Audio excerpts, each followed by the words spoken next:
میرا دعویٰ ہے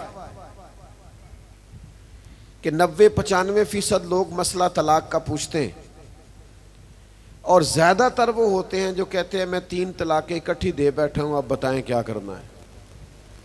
میرا ماننا یہ ہے کہ اگر ان کو مسئلے کا پتہ ہونا کہ 3 اکٹھی نہیں دینی، اور پتہ ہو شادی سے پہلے جو آپ نے اتنی محنت کی ہے نا، شادی بیاہ پہ اتنا خرچ کیا ہے، تو تھوڑے سے مسائل بھی اگر بتائے جائیں اور شادی سے قبل ان کو پتہ ہو، تو میرا خیال یہ ہے کہ جتنے گھر ٹوٹتے اور بکھرتے ہیں یہ بکھرنے سے بچ جائیں۔ لیکن اب اگر عورتیں ظلم سہ رہی ہیں تو وہ تو سسک رہی ہیں، جلدی سے ہمارے حقوق ادا کیے جائیں۔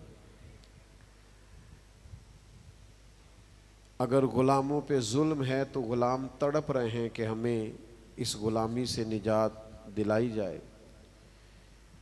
پھر عقائد کا بگاڑ ویسے ہی انسان کو بہت ساری آزمائشوں میں ڈال دیتا ہے۔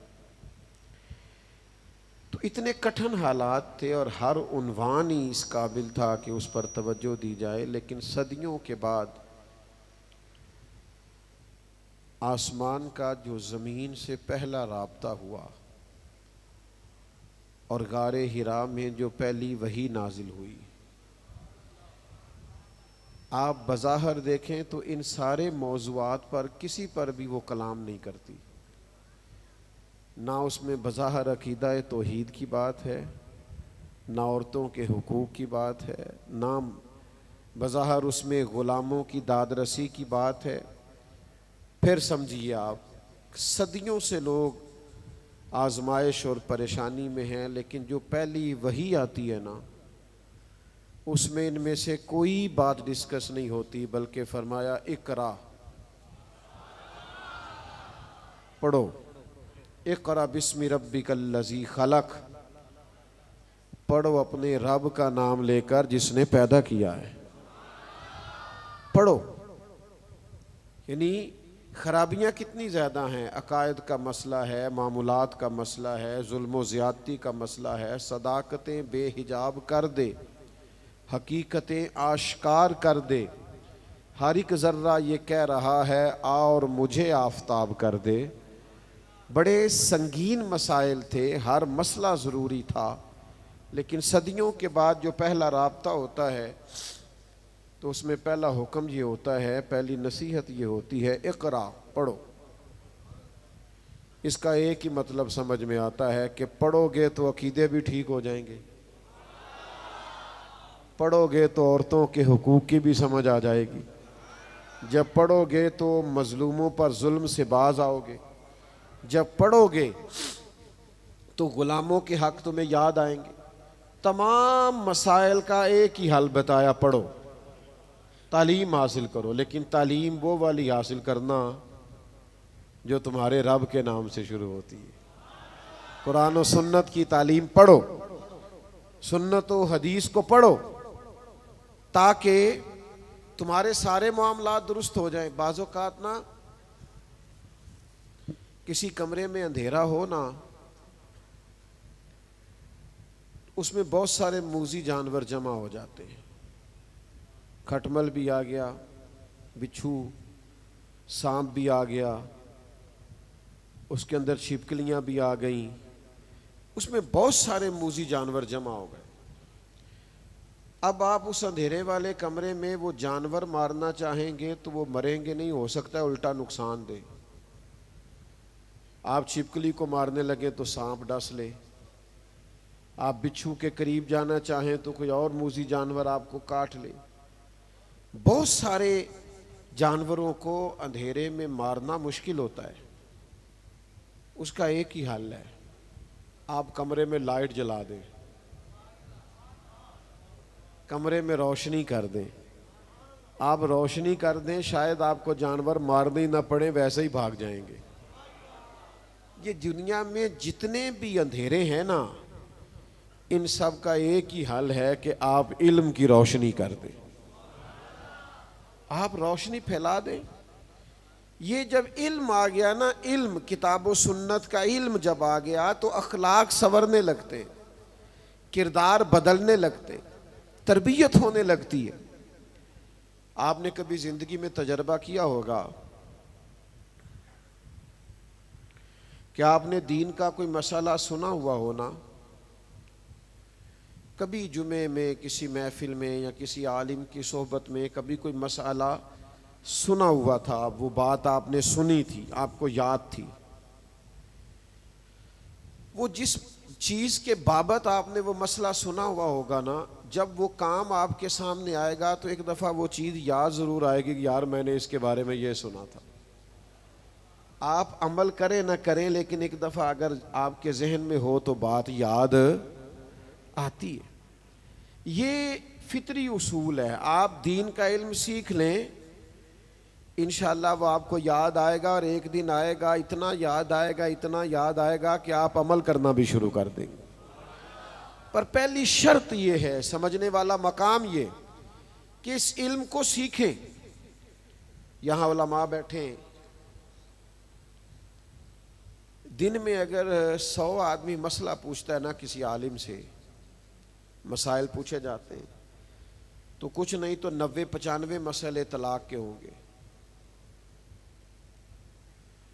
اب کوئی گھر جو ہے وہ شادی ہوتی ہے نا تو کم از کم کچھ 6 ماہ پہلے فرنیچر کا آرڈر ہوتا ہے، کوئی 2-3 ماہ پہلے کپڑے سلوانے کے لیے دیے جاتے ہیں، لیکن بچی اور بچے کو مسائل نہیں بتائے جاتے۔ میرا دعویٰ ہے کہ 90-95% لوگ مسئلہ طلاق کا پوچھتے ہیں، اور زیادہ تر وہ ہوتے ہیں جو کہتے ہیں میں 3 طلاقیں اکٹھی دے بیٹھا ہوں، اب بتائیں کیا کرنا ہے۔ میرا ماننا یہ ہے کہ اگر ان کو مسئلے کا پتہ ہونا کہ 3 اکٹھی نہیں دینی، اور پتہ ہو شادی سے پہلے جو آپ نے اتنی محنت کی ہے نا، شادی بیاہ پہ اتنا خرچ کیا ہے، تو تھوڑے سے مسائل بھی اگر بتائے جائیں، اور شادی سے قبل ان کو پتہ ہو، تو میرا خیال یہ ہے کہ جتنے گھر ٹوٹتے اور بکھرتے ہیں یہ بکھرنے سے بچ جائیں۔ لیکن ہم مسئلے دریافت ہی نہیں کرتے، علم کی روشنی حاصل ہی نہیں کرتے، شوق نہیں ہے ہمارے اندر، وہ ذوق نہیں ہے علم کے حصول کا۔ کتنا شوق ہے ہمارے بچوں کو موبائلوں کا، موٹر سائیکل کا، گاڑی کا، گھر کا، سیر کا۔ یہ شوق باہر سے نہیں آیا، یہ ہم نے ڈالا ہے، ہمارے ماحول نے ڈالا ہے، ہماری سوسائٹی نے ڈالا ہے، ارد گرد کے معاشرے نے ڈالا ہے۔ بس اگر ہم تھوڑا سا اپنے آپ کو بدلیں گے نا، ہمارا شوق اگر علم والا ہو گیا تو ہمارے بچوں کا بھی ہو جائے گا۔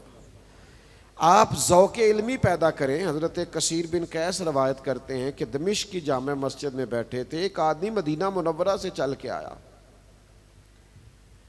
اس نے طویل سفر کیا ہے۔ میری طرف دیکھنا نوجوانوں، یہاں 1.5-2 گھنٹے کا سفر تو معمولی ہے جو بندہ کھانا کھانے کے لیے کرتے ہیں لوگ، وہ ہوٹل اچھا ہے تو وہاں چلتے ہیں روٹی کھانے کے لیے، کر لیتے ہیں کہ نہیں؟ اتنا سینکڑوں میلوں کا سفر طے کر کے ایک شخص مدینہ منورہ سے دمشق پہنچا، اور آ کے اس نے سواری کھڑی کی اور کہتا پتہ کیا ہے؟ مجھے پتہ چلا ہے تم نبی پاک علیہ السلام کی ایک حدیث روایت کرتے ہو، میں وہ حدیث سننے کے لیے آیا ہوں۔ ایک حدیث حضور کی، یہ بھی شوق ہے۔ کسی کو لگ جائے نا، لوگوں کو سکے جمع کرنے کا شوق لگ جائے تو لوگ منتیں کرتے ہیں یار میرا شوق ہے۔ تو اگر آپ کو علم دین کا شوق لگ جائے، آپ کی طبیعت ہو، آپ کا ذوق ہو۔ امام بخاری رحمۃ اللہ علیہ نے عمر لگا دی، شدید تکالیف اٹھائی، یہاں تک ایک دن فرمانے لگے مالک تیری زمین تو بڑی وسیع ہے پر مجھ پر تو تنگ ہو گئی، مہربانی فرما۔ لیکن عمر ساری گزار دی احادیث کو جمع کرنے میں۔ تو آپ کو اور بڑے شوق ہیں تو یہ شوق بھی تو پیدا کرے نا کہ میں نے ایک آیت سیکھنی ہے، اس کا ترجمہ سیکھنا ہے، ایک حدیث پاک سیکھنی ہے، اس کا معنی سیکھنا ہے، میں نے روز فقہ کا ایک مسئلہ سیکھنا ہے، فقہا بزرگان دین کی خدمت میں بیٹھنا ہے۔ یہ شوق پیدا کریں۔ ایک دعا بتاؤں آپ کو جو حضور نے دی ہے، دعائیں کراتے ہو نا پیروں سے، بزرگوں سے، ماں باپ سے، اور اگر دعا مل جائے نبی پاک صلی اللہ علیہ وسلم سے،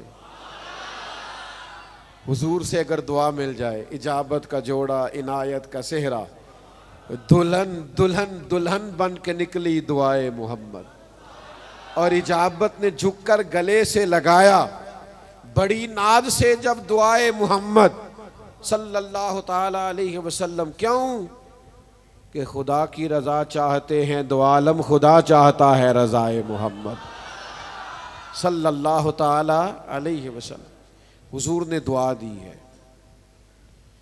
نبی کریم علیہ السلام دعا دیتے ہیں. کریم فرماتے ہیں اے اللہ اس کے چہرے کو تر و تازہ رکھنا جو میری حدیثیں یاد کر کے آگے بیان کرتا ہے. یہ کتنی عظیم دعا ہے. تو علم دین کا شوق پیدا کریں. آپ کی طبیعت میں ہو کہ میں نے دین کا علم حاصل کرنا ہے. اور کرنا کس لیے؟ یہ بڑا بنیادی مسئلہ ہے. دین کا علم حاصل کرنا ہے اپنی تربیت کے لیے، تقریروں، وعظوں، مباحثوں، مناظروں کے لیے نہیں. مناظرہ کریں گے علماء، کبھی ضرورت پڑے گی تو علماء حق احقاق حق کے لیے کریں گے، لیکن عوام کی بات کر رہا ہوں. ہم پتہ کیا کرتے ہیں؟ مجھ سے ایک طالب علم نے کہا میں مطالعہ کرنا چاہتا ہوں، کہاں سے شروع کروں؟ میں نے کہا آپ تو مطالعہ اس لیے کرنا چاہتے ہیں کر کے تقریریں کریں، جمعے پڑھائیں تو وہ تو نہیں ہوتا. آپ تو اس لیے کتاب و سنت پڑھیں کہ آپ کے ذہن میں ذخیرہ آئے، آپ کا دل نورانی ہو، آپ کی اپنی تربیت ہو. آپ اس لیے پڑھیں، پھر چلے اللہ موقع دے گا کبھی بیان کرنے کی باری آئے گی تو بیان بھی کر لینا. لیکن اگر محض اس لیے پڑھا نا میں نے آگے سنانا ہے تو پھر وہ والا ذوق نہیں پیدا ہوگا جو ایک بندہ مومن کو کتاب و سنت سے شغف ہوتا ہے. پڑھنا کس لیے؟ اس لیے کہ ہماری تربیت ہو، ہم عمل کریں، پڑھ کے عمل کریں.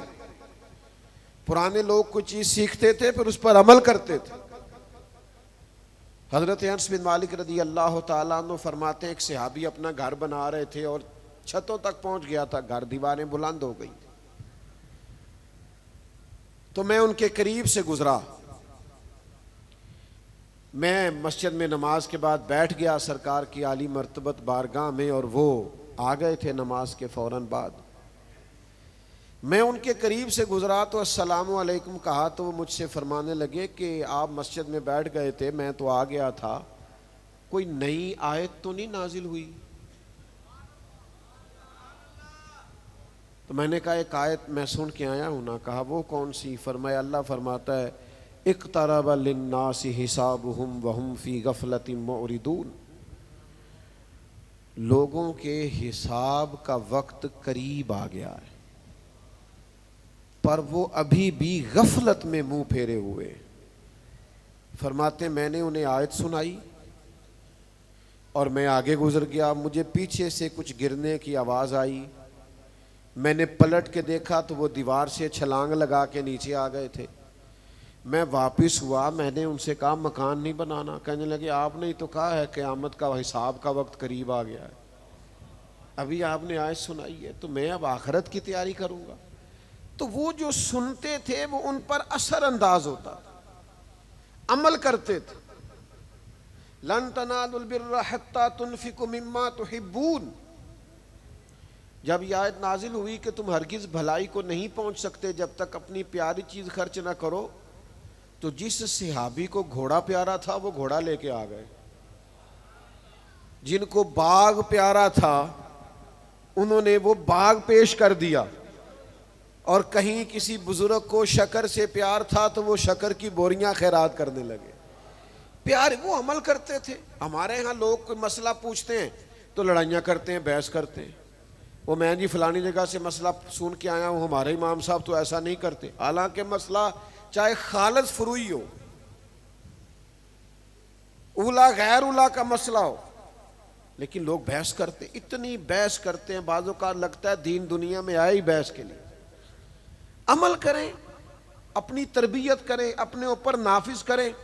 سنو، نبی کریم علیہ الصلاۃ والسلام نے فرمایا جس نے دین کا علم اس لیے حاصل کیا کہ اس سے دنیا کمائے گا یا علماء سے بحث کرے گا، یا ایک جگہ فرمایا جاہلوں پہ رعب جمائے گا. جس نے دین کا علم دنیا کے لیے حاصل کیا، فرمایا اس بندے کو اللہ جنت کی خوشبو بھی عطا نہیں کرے گا. یہ تو آپ کو عمل کے لیے حاصل کرنا چاہیے. اور گہرائی کے ساتھ حاصل کرنا چاہیے اور شوق کے ساتھ حاصل کرنا چاہیے، اور آپ کے اندر خاص طلب ہونی چاہیے۔ یہ واعظ و نصیحت سننا، جمعہ پڑھنا، بیان سننا، اس کے لیے خاص طلب اور ذوق طبیعت میں مچلنا چاہیے۔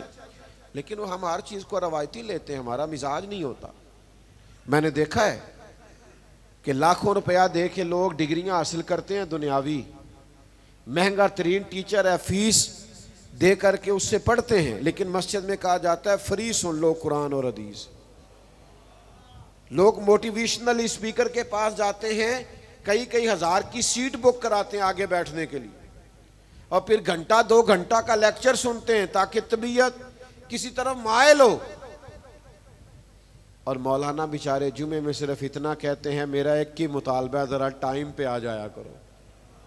لیکن ہمارا ارادہ ہی نہیں بنتا، وہ ذوق ہی نہیں، وہ شوق ہی نہیں، مزاج کے اندر وہ طلب نہیں جو ہونی چاہیے۔ میرے عزیز بھائی یاد رکھیے گا، جب آپ دین کا ذوق پیدا کریں گے، پڑھیں گے، سنیں گے اور سیکھنے کی نیت سے، تو آپ اپنے اندر تبدیلی پیدا کریں گے، آپ کا ذہن بدل جائے گا۔ اس لیے کہ جتنا موٹیویٹ کسی کو حضور کی باتیں کر سکتی ہیں نا، دوسری کسی کی کر سکتی نہیں ہے۔ تو آپ اس کو سمجھ لیں کہ جب تک آپ مزاج نہیں پیدا کرتے، علم کا ذوق نہیں پیدا کرتے، سیکھنے کی طبیعت نہیں بناتے، اتنی دیر تک لطف آ سکتا۔ اچھا پھر ایک اور بھی مسئلہ ہے، یہ جی بابا صاحب ہیں، یہ جی پیر صاحب ہیں، یہ جناب فقیر صاحب ہیں، بالکل ٹھیک بات ہے۔ تو یہ کون ہے؟ کہتے ہیں یہ مولوی صاحب ہیں، یہ مفتی صاحب ہیں۔ آپ مجھے سچ بتائیں کہ 500 دانے والی تسبیح دے کے ایک بابا صاحب کو اس پلر کے ساتھ بٹھا دیا جائے، اور فقہ کی کوئی کتاب دے کے مفتی صاحب کو اس پلر کے ساتھ بٹھا دیا جائے، تو زیادہ لوگ کدھر جاتے ہیں؟ پھوکا مروان آستے بابا جی کو، کیونکہ یہ اس میں بہت ساری کوتاہی اس اسٹیج کی بھی ہے۔ مجھے معاف کیا جائے تو یہاں سے بھی فلانا فقیر ہوتا ہے تو فلانا یہ ہوتا ہے تو فلانے کی یہ کرامت ہوتی ہے۔ کبھی اس فقیر سے بھی پوچھو، اس نے بھی کسی عالم کی عظمت بیان کی ہے؟ سوال ہی نہیں پیدا ہوتا۔ اور میں علماء سے بھی اکثر کہتا رہتا ہوں، آپ احساس کمزوری کا شکار نہ ہوا کریں۔ کسی بھی جاہل کو بلا کر کے آپ کہیں کہ اب سارا کچھ آپ کی سرپرستی میں چلے گا، ایسا نہیں، آپ ہی کی سرپرستی ہے جن کو پڑھنا پڑھانا آتا ہے۔ تو تھوڑا سا ہمیں بھی کسی جگہ سٹینڈ لینے کی ضرورت پڑے گی۔ ہمارا رویہ کیا ہے کہ وہ جی ادھر بابا جی بیٹھے ہیں لہذا ساری دنیا ادھر جا رہی، بابا جی سرکار ہے۔ میرے پاس ایک صاحب نہ اکثر آیا کرتے تھے اور اپنے پیر صاحب کی نہ ہر روز کوئی 1.5-2 کرامتیں سنا جاتے تھے ڈیلی۔ تو بڑا مسئلہ ہوتا ہے، یہ آپ کہہ بھی نہیں سکتے، اخلاق بھی اجازت نہیں دیتا۔ تو ایک دن ان کے بھائی سے نہ غلطی ہو گئی، اپنی بیوی کو 3 طلاقیں دے بیٹھے، تو صبح صبح دوڑے آئے، کہنے لگے حضرت صاحب وہ پرا نے 3 طلاقیں دیتی نے، ان کی بنے گا؟ میں کہا پیراں نوں پوچھ مسئلہ، مینوں جو 2 کرامتاں روز سنا جانے، انہوں نے پوچھ، کہندا جی انہوں نے میں پوچھیا سی کہ انسان کسی عالم نال گل کر۔ میں کہا سبحان اللہ، اور فتویٰ میرا نہیں، حضرت سلطان باؤ کا ہے، حضرت سلطان باؤ کا فتویٰ ہے۔ سلطان صاحب کہتے ہیں بانج علموں جو کرے فقیری، او کافر مرے دیوانہ ہوں، کافر مرے۔ حالانکہ بڑا ڈاڈا فتویٰ دیتا ہے سلطان صاحب، سیدھا کافر ہی آختہ نے، نہ گمراہ نہ کچھ اور، سیدھا کافر ہی۔ بانج علموں جو کرے فقیری، وہ کسی اردو کے شاعر نے کہا تھا علم ہی نہیں جب تم میں تو عمل کیا ہوگا، جس خیاباں میں شجر ہی نہیں وہاں پھل کیا ہوگا۔ پہلے درخت تو لگا لو، پھل پہلے علم تو سیکھو، پھر ہی عمل کرنا آئے گا۔ تو میں نے کہا پیر صاحب سے پوچھ، کرنے لگے وہ کہہ رہے تھے کسی عالم سے بات کرنا۔ میں نے کہا کمال نہیں ہو گئی، کرامتیں ساری ان کی ہیں، اور پتہ ان کو چھوٹے سے مسئلے کا بھی نہیں ہے، اور یہ زیادہ تر جاہل پیروں کی کرامتیں زیادہ ہوتی ہیں۔ اس کی وجہ یہ ہے ان سے کسی نے سوال ہی نہیں کرنا۔ عالم تو کوئی ذرا بھی بات کر دے تو لوگ کہتے ہیں دلیل دو بھائی، اور بنتی بھی ہے پوچھنا، اس لیے کہ وہ ظاہر ہے بات کر رہے ہیں۔ تو عالم سے لوگ سوال کرتے ہیں اس لیے کوئی عالم پیر ہو نا، پیر بھی ہو عالم بھی ہو تو کرامتیں تھوڑی ہوتی ہیں، کیونکہ کوئی دلیل سے بات کرنی ہے اور جاہل نے دلیل ہی کوئی نہیں دینی. جیڑے محرم راز حقیقت دے وہ تے راز حقیقت کھول دے ہی نہیں. اے جنہ ویکھیا نہیں ہو کرن گلاں، جنہ ویکھ لیا وہ تے بول دے ہی نہیں. تو جاہل ہے تو کرامتیں بڑی ہیں. تو علم بنیاد ہے، سیکھنا سکھانا پڑھنا پڑھانا سمجھنا تربیت پانا یہ اصل ہے. ہمارے ہاں تو بابا صاحب بیٹھے ہوں اور عالم بیٹھے ہوں تو لوگ بابا صاحب کی طرف جاتے ہیں نا، لیکن جو نبوی تربیت ہے نا، جو نبی پاک صلی اللہ علیہ وسلم نے ہمیں سکھایا ہے وہ یہ ہے کہ حضور مسجد میں تشریف لائے، 2 حلقے بنے ہوئے تھے، ایک ذکر اذکار کر رہے تھے، ایک تعلیم و تعلم میں مشغول تھے. محبوب بیچ میں کھڑے ہو گئے، فرمایا دونوں ہی خیر کا کام کر رہے ہیں، لیکن فرمایا مجھے چونکہ معلم بنا کے بھیجا گیا ہے لہذا حضور خود اس حلقے میں بیٹھے جہاں پڑھایا جا رہا تھا. تو یہ آج جو سوچیں پیدا ہوئی ہیں نا کہ ہم نے ادھر جانا ہے، یہ سوچیں درست نہیں ہیں. آج تو میرے بھائی جو تھوڑا سا تعاون کرتا ہے نا کسی مسجد مدرسے میں، اس کو محتمم صاحب کو سر پہ بٹھانا پڑتا ہے تب گزارا ہوتا ہے. استاد پڑھنے پڑھانے والا کہیں سائیڈ پہ بھی بیٹھ جائے تو کام چل جاتا ہے، لیکن 100 خوش آمدیں کرنی پڑتی ہیں لوگوں کو معاذ اللہ، پھر جا کے ادارے چلتے. کیوں؟ ہم علم کے سپورٹر ہی نہیں، ہمارا مزاج ہی نہیں، طبیعت نہیں. اپنے بچوں کو سکھائیں، شوق پیدا کریں. اور میں آپ سے گزارش کروں گا خود بھی پڑھا کریں، خود بھی آیا کریں، سیکھا کریں. لوگ آتے ہیں نا مدارس میں بچے داخل کرانے، تو مجھے تو تجربہ ہوتا رہتا ہے، باقی علماء کو بھی اور مدارس سے وابستہ لوگوں کو بھی تجربہ ہوگا. وہ آ کے کہتے ہیں یہ ہمارا بچہ داخل کر لے، ہماری بخشش کا سبب بن جائے گا.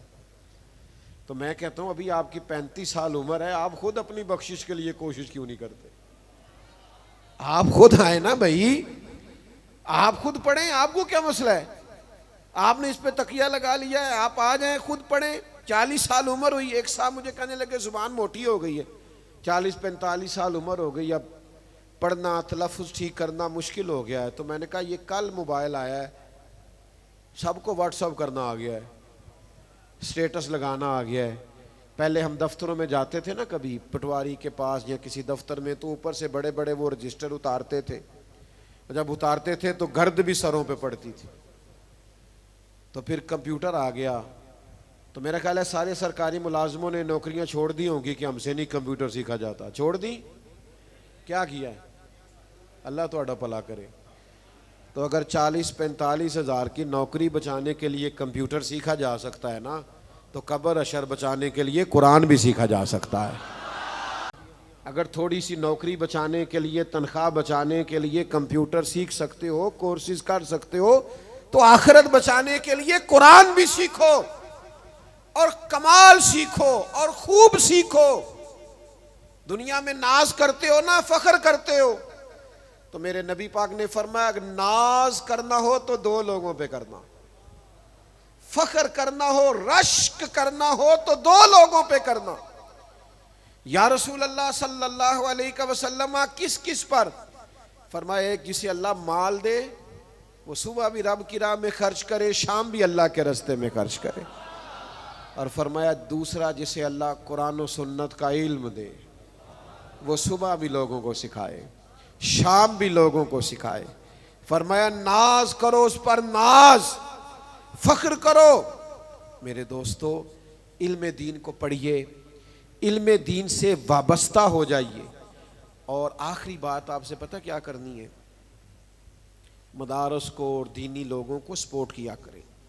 چندے کا اعلان نہیں کرنے لگا، اگرچہ وہ بھی آپ کو مدارس کے ساتھ ضرور شامل ہونا چاہیے، لیکن ہمارے ہاں نا اتنا چندہ نہیں دیتے جتنی لوگ مخالفت کرتے ہیں. بھئی ابھی محفل ختم نہیں ہوئی، آپ اٹھ کے جا رہے ہیں پیچھے سے چند لوگ. ہمیں تو سوچا تھا کہ آپ کا بڑا پیار ہے ہم سے، آپ تشریف رکھیں جلدی سے. آپ ڈر گئے کہ پتہ نہیں مفتی صاحب مجھے چندے کا کہا ہے تو میں چندے کا اعلان کرنے لگا. مجھے نہیں اندازہ صاحب اتنا ڈرتے ہیں. ڈرے نہیں، مجھے نہیں کہا انہوں نے، نہ میں کرنے لگا ہوں. میں تو ایک اپنے دل کی بات آپ سے شیئر کرنے لگا ہوں کہ آپ اداروں کے ساتھ تعاون کریں، بھلا کون سا؟ اخلاقی تعاون کریں، اخلاقی تعاون کریں، اداروں کو سپورٹ کریں۔ آج کسی چوک میں جا کے، چوراہے میں جا کے کہہ دینا کہ یار آج بڑا مزہ آیا، وہاں اتنے بچوں کی دستار ہوئی ہے۔ 2 4 5 لوگ جو نہیں آئی ان کو بتانا نا، جا کے سپورٹ کرو نا اپنے مدارس کو۔ آپ تھوڑا تھوڑا شاباشی کا مزاج بناؤ نا، آپ کبھی خود آؤ نا ادارے میں۔ یہ لوگ جو بیچارے اپنی مدد آپ کے تحت سادی بلڈنگوں میں بیٹھ کر کتاب و سنت کی ترویج کر رہے ہیں، تو آپ ان بہادر لوگوں کو ہی اخلاقی سپورٹ تو کریں نا، اتنا تو کریں نا کہ کم از کم جو بلا وجہ ضد بنائے بیٹھے ہیں، مخالفتیں کرتے ہیں، ان کو تو سمجھائیں نا۔ میں نے دیکھا ہے اساتذہ بڑی محنت کرتے ہیں۔ یہ حفظ یہاں ہوا ہے نا، حفظ کا استاد فجر سے 2-1.5 گھنٹہ پہلے اٹھتا ہے، ایک کلاس فجر سے پہلے لگتی ہے، فجر کے بعد لگتی ہے، ناشتے کے بعد لگتی ہے، 11 بجے تک لگتی ہے، زور سے عصر لگتی ہے، مغرب سے عشاء لگتی ہے۔ کون سا ٹیچر ہے جو اتنا پڑھاتا ہے؟ اتنی سخت مشقت ہوتی ہے شعبہ حفظ میں، بچوں کی بھی استادوں کی۔ آپ کبھی آ کے دیکھیں تو صحیح، باہر بیٹھ کے باتیں کرنا، مقدر سکندر کا دیکھو پیاس سے چلے جا رہے ہیں کنارے کنارے۔ تو بھائی یہ محنت اور مشقت کا کام ہے۔ اخلاقی سپورٹ اپنے اداروں کی ہر وقت کریں، ہر صورت کریں۔ یہاں آج آپ نے جو خوبصورت منظر دیکھا ہے، مجھے امید ہے، اور باقی مدارس میں بھی جو آپ دیکھتے ہوں گے، مجھے امید ہے آپ کا دل ٹھنڈا ہوا ہوگا، اور آپ کی خواہش ہوگی کہ اللہ کرے اسی طرح بچے کتاب و سنت سے آشنا ہوتے رہیں۔ پھر دعا کرتا ہوں اللہ تعالیٰ اس ادارے کو برکتیں عطا فرمائے۔ آخر دعویٰ الحمدللہ۔